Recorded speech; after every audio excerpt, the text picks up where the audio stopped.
অগ্নিকাণ্ড বলে কই আসে না। সামান্য অসতর্কতায় সৃষ্টি হয় আগুন, নিয়ে যেতে পারে শত শত তাজা প্রাণ। অনেক সময় সতর্ক থাকার পরও অসাবধানতার কারণে আগুন ছড়িয়ে পড়তে পারে।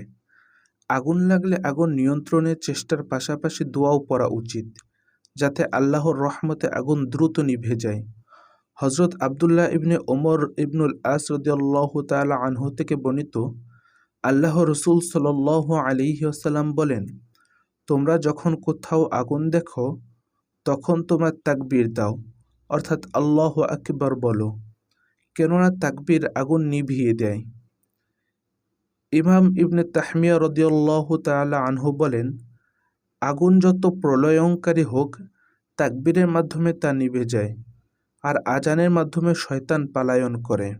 এছাড়াও পবিত্র কোরআনে বর্ণিত একটি আয়াত রয়েছে, যেটি পড়লে আগুন নেভাতে প্রভাব পড়ে, আগুনের ক্রিয়া নিস্তেজ হয়ে যায়। ইব্রাহিম আলাইহিস সালামকে আগুন যেন স্পর্শ না করে সে নির্দেশ দিয়েছিলেন মহান আল্লাহ তাআলা। পবিত্র কোরআনে আল্লাহ তাআলা ইরশাদ করেন, ইয়া নারু কুনি বারদাও ওয়া সালামান আলা ইব্রাহিম, অর্থাৎ হে আগুন, তুমি ইব্রাহিমের জন্য শীতল ও নিরাপদ হয়ে যাও। সূরা আম্বিয়া আয়াত নম্বর ৬৯। অগ্নিকাণ্ডের স্থানের আশপাশে যারা থাকেন তারা আগুন নেভানোর যাবতীয় চেষ্টা অব্যাহত রাখার সঙ্গে সঙ্গে এই আমলগুলোও করলে আশা করা যায় আল্লাহ তাআলা আগুন দ্রুত নিয়ন্ত্রণ আনার ব্যবস্থা করে দিবেন।